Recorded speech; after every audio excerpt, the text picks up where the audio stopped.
Hello दोस्तों। तो आज हम धर्म पे अपना अध्याय 4 स्टार्ट करेंगे।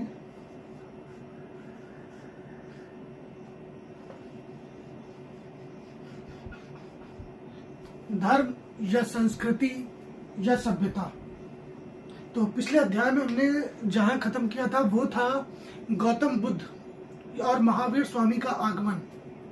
तो हम लगभग इस समय बात कर रहे हैं 550 बीसी की। आप सभी को जैसा कि पता है कि लगभग इस समय में उत्तर वैदिक काल ये खत्म होने वाला है। इस समय में जो सनातन सभ्यता संस्कृति है वो बहुत ही जटिल हो चुकी थी, बहुत ही मतलब बोला जाए तो खराब हो चुकी थी। क्यों? क्योंकि बहुत ज्यादा समय से ये सभ्यता या संस्कृति या विचारों में बहुत ज्यादा परिवर्तन नहीं आया था, और जो परिवर्तन आया था वो नकारात्मक दिशा में आया था, गलत धारणा में आया था। तो समाज में क्या क्या आ गया था? समाज में आ गया था बाल विवाह,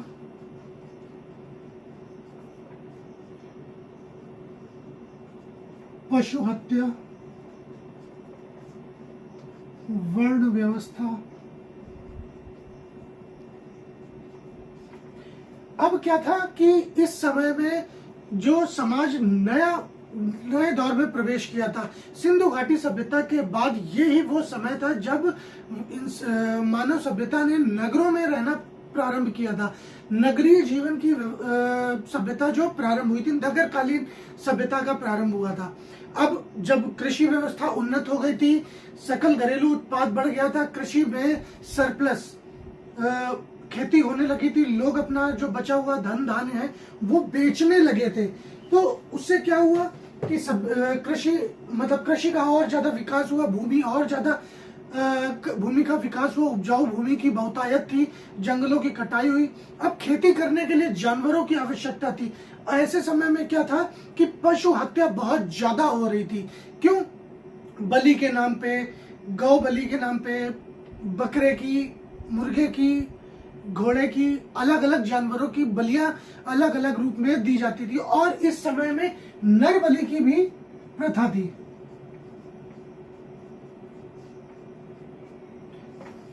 सनातन सभ्यता या संस्कृति अपने सबसे निचले पायदान पर यहाँ पर आके विराजमान हो गई थी। लोगों में मक्काली गौशाला की विचारधारा का समावेश होने लगा था, अनीति ये फैलने लगी थी, हिंदू सभ्यता नीचे जाने लगी थी, ब्राह्मणों का वर्चस्व बहुत ज्यादा बढ़ गया था, ब्राह्मण अपने आप को सर्वश्रेष्ठ समझने लगे थे।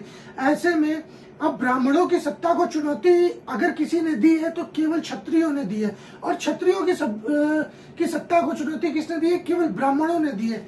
आप ये देखेंगे कि ब्राह्मण और क्षत्रिय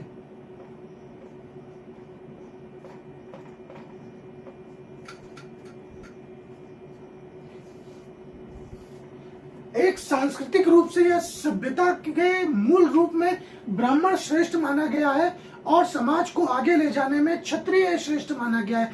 क्योंकि क्षत्रिय समाज से ही राजा का प्रादुर्भाव हुआ। राजा अलग अलग टैक्स लेता था, जिससे उसकी स्थिति और भी ज्यादा मजबूत होती गई।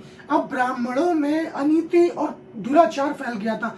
तो ब्राह्मणों को या समाज के नियमों को बनाने वाले कौन थे? ब्राह्मण थे। इनकी सत्ता को चुनौती कौन देगा? क्षत्रिय देंगे। इन्हीं क्षत्रियों में से आगमन होता है महात्मा बुद्ध का, सिद्धार्थ गौतम का। इन्होंने क्षत्रिय धर्म छोड़ा, त्याग दिया, संन्यास ग्रहण किया और ज्ञान की तलाश में भटकने लगे। इनके अलग अलग समय पर अलग अलग गुरु बने। इन्होंने मध्यम मार्ग खोजा। पहले इन्होंने बहुत लंबे समय तक तपस्या करी, लेकिन इन्हें ज्ञान प्राप्त नहीं हुआ, तो इन्होंने अपनी तपस्या को भंग कर दिया। अब तपस्या को भंग कर दिया, फिर इन्होंने बोला कि ऐसे तो शरीर दुर्बल हो जाएगा। फिर इन्होंने धीरे धीरे करके वापस अपनी तपस्या या ध्यान में गए, और लगभग 14 महीने के बाद इनको सारनाथ में एक बोधि वृक्ष के नीचे ज्ञान प्राप्त हुआ। वहां से ये बने गौतम बुद्ध, सिद्धार्थ गौतम बने गौतम बुद्ध, और इनके 5 शिष्य बने। तो शिष्यों ने इनको पूछा कि हम आपको क्या पुकारे? तो इन्होंने उन्हें अपना नाम बताया, तथागत। कि आप हमें तथागत के नाम से पुकारिए। तथागत का मतलब होता है मित्र। अब इनके जो विचार थे वो तत्कालीन समाज के लिए बहुत ही लाभदायक थे।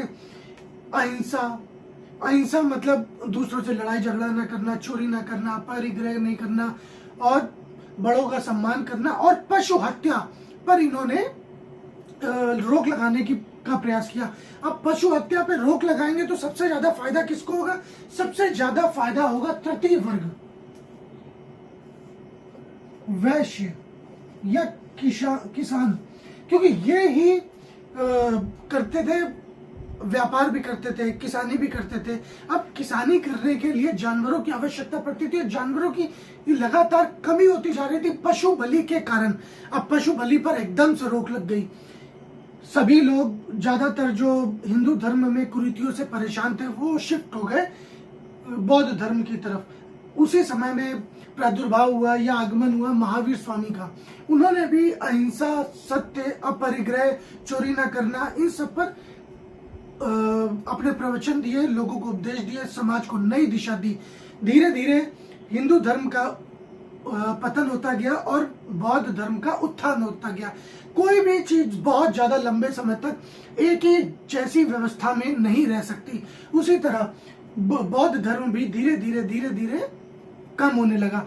अब क्या होता है कि ऐसे समय में जो ब्राह्मण धर्म के जो उपदेशक थे, जो विचारक थे, जो ऋषि मुनि थे, उनको लगा कि सन्यास क्या करेगा, समाज को किसी विहित दिशा में नहीं ले जा रहा है। सन्यास ग्रहण करने वाले जो व्यक्ति हैं, जो मानव है, वो भटक गए हैं। तो उनको चाहिए था कि व्यक्तियों को उनके कार्यों में लगे रहने के लिए एक आइडेंटिटी की जरूरत है, एक उदाहरण की जरूरत है। तब तक गुप्त काल आ चुका था। यहां हम पहुंच गए हैं लगभग 250 एडी तक।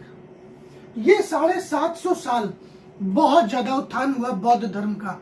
अब धीरे धीरे अलग अलग विचारक आते गए, अलग अलग ऋषि मुनि आते गए।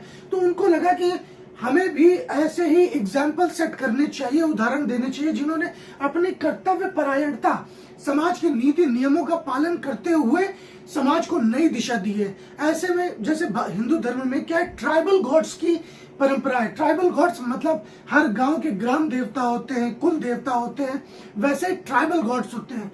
ट्राइबल गॉड्स में सामने आए दो, एक राम,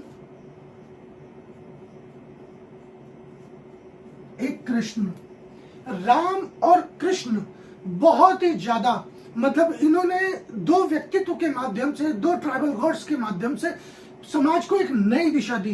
भगवान श्री कृष्ण का तो वर्णन स्वयं सेल्यूकस निकेटर का एक राजदूत था मेगास्थनीज, उसने अपनी इंडिका में भी किया हुआ है। राम और कृष्ण को, ट्राइबल गॉड्स को बहुत ज्यादा प्रमोट करने के लिए या करने का मुख्य रीजन क्या था? पहले इनका जो था कि इनको नहीं माना गया था भगवान में, लेकिन इनका जो अपना समुदाय था, जो यदुवंशी थे, जो अयोध्या के निवासी थे, ये इनको भगवान की तरह पूजते थे। क्यों? क्योंकि इन्होंने एक आदर्श व्यवस्था स्थापित करी थी जिसमें जो समाज कल्याणकारी समाज के ऊपर आधारित थी, जिसमें सर्वजन हिताय सर्वजन सुखाय की भावना विलीन थी। अब इनको आगे बढ़ाया गया। क्यों बढ़ाया गया? राम और कृष्ण के माध्यम से एक और चीज बताई गई कि मोक्ष प्राप्त करने के लिए आपको संन्यास ग्रहण करना आवश्यक नहीं है। यदि आप मोक्ष प्राप्त करना चाहते हैं तो संन्यास ग्रहण करना आवश्यक नहीं। एक मिनट,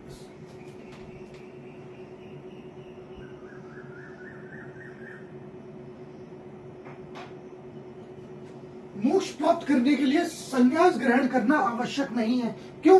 राम ने एक आदर्श व्यवस्था, भगवान श्री राम ने एक आदर्श व्यवस्था स्थापित की कि प्राण जाए पर वचन ना जाए। इनकी पुत्र भक्ति देखिए, पिता के वचन का मान रखने के लिए इन्होंने अपना संपूर्ण राज्य, वैभव, सब कुछ त्याग दिया और अपनी पत्नी के साथ वस्त्र धारण करके, सिंपल एक वस्त्र धारण करके वनवास ग्रहण कर लिया और 14 वर्षों तक वन में रहे।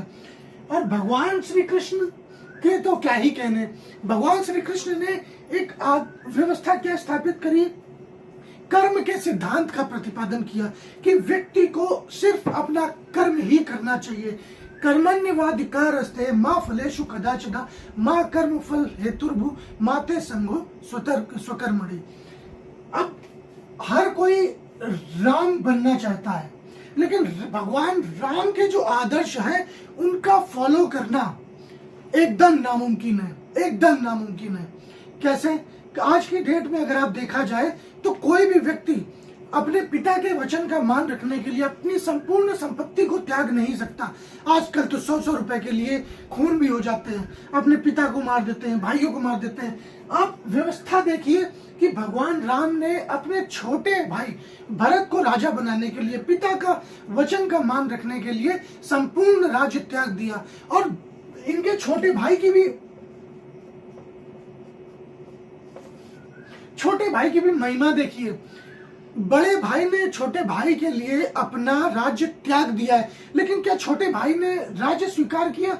नहीं स्वीकार किया। जब राम को वनवास दिया गया था तब भरत अयोध्या में नहीं थे। जब वो वापस आए तो उन्हें पता चला कि उनकी माँ ने बड़े भाई को वन भेज दिया है ताकि वो, एक मिनट, कोई आया हुआ है।